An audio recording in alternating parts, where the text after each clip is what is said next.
السلام علیکم ورحمۃ اللہ وبرکاتہ۔ ایک ضروری پیغام لے کے حاضر ہوا ہوں، وہ یہ کہ ہمیں دیکھیے جس چیز کی ضرورت پڑتی ہے ہم اس چیز کو کے پاس لینے کے لیے جاتے ہیں۔ مثلا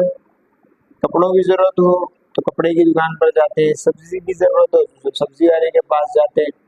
طبیعت خراب ہو جائے دوائی لینی ہو تو ڈاکٹر کے پاس جاتے ہیں، الغرض جو مسئلہ درپیش ہوتا ہے اس کے ماہر کے پاس جاتے ہیں۔ لیکن نہایت ہی افسوس کی بات ہے، ہم دینی معاملے میں اتنے کمزور ہو چکے ہیں کہ ہمیں کوئی بھی اگرچہ آ کر دین کا مسئلہ بتائے، چاہے وہ ٹھیلے والا ہو، چاہے وہ پڑوسی ہو، چاہے وہ سبزی والا ہو، کوئی بھی ہو، ہم وہ چاہے وہ کسی بھی کام سے اس کا تعلق ہو، کسی بھی فیلڈ سے اس کا تعلق ہو، اگر وہ ہم سے بات کرتا ہے دینی معاملے میں ہم اس کی فوراً بات مان لیتے ہیں، جبکہ اگر وہ بات ٹھیک کر رہا ہے تو ٹھیک ہے، لیکن اگر وہ ہمیں لگے کہ ہمارے عقیدے اور اس چیز کے خلاف بات کر رہا ہے جس پر ہم بچپن سے عمل کرتے ہوئے آ رہے ہیں تو ہمیں اس کی بات ہرگز نہیں ماننی چاہیے۔ سمجھ رہے ہیں آپ میری بات کو؟ ہمیں دین کے ماہرین سے رابطہ کرنا چاہیے، علماء کرام سے رابطہ کرنا چاہیے، ائمہ کرام سے رابطہ کرنا چاہیے، بالخصوص مسجد کے ائمہ کرام سے رابطہ کرنا چاہیے۔ ابھی فجر کی نماز پڑھ کے فری ہوا ہوں تو میں نے دیکھا ہمارے بچپن کا جاننے والا میرا ایک دوست علاقے کا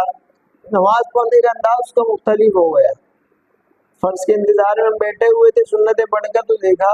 وہ عورتوں کی طرح ہاتھ باندھ رہا ہے اور نماز میں رفع الیدین بار بار کر رہا ہے۔ نماز کے بعد میں نے اس کو روکا، میں نے پوچھا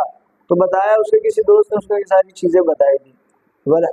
اس کو پیار محبت سے سمجھایا، احادیث طیبہ بتائی۔ اب وہ بیچارہ ایسا ہے کہ اس سے میں نے پوچھا آپ نے کیوں کیا، اس کو وہ کہنے لگا کہ میرا کوئی دوست اس نے بولا حدیث پاک میں ہے۔ پھر ہم نے بتایا کہ حدیث پاک میں ہے، بالکل ہے، تو وہ حدیث کہاں گئی کہ جس میں رفع الیدین کرنا نہیں ہے؟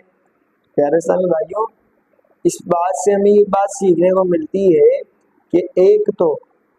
جس چیز کی ہمیں ضرورت ہو ہمیں اس کے ماہرین سے رابطہ کرنا چاہیے، جس طرح ہم دیگر دنیاوی امور کے لیے رابطہ کرتے ہیں، اسی طرح ہر سنی سنائی بات پر عمل نہیں کرنا چاہیے۔ اگر بالفرض ہم نے کوئی بات سن لی اور ہمیں لگے کہ ہمارے طریقہ کار کے خلاف ہے تو ہمیں علماء سے رابطہ کرنا چاہیے، ہمیں ائمہ کرام سے رابطہ کرنا چاہیے۔ امید کرتا ہوں آپ ان باتوں کا خیال رکھیں گے۔ میں نے سوچا ابھی بات ہوئی تو میں نے سوچا آپ کے ساتھ بھی شیئر کروں تاکہ آپ بھی دینی معاملے میں ذرا ایکٹیو ہوں اور ہر سنی سنائی بات پر عمل نہ کریں، اسی بات پر عمل کریں جس سے 1400 سال سے ہمارے پیارے آقا علیہ السلام نے بیان فرمایا، آپ کے بعد صحابہ نے، آپ کے بعد تابعین نے اور ان تابعین کے بعد ائمہ مجتہدین نے۔ اللہ پاک مجھے اور آپ کو عمل کی توفیق نصیب فرمائے۔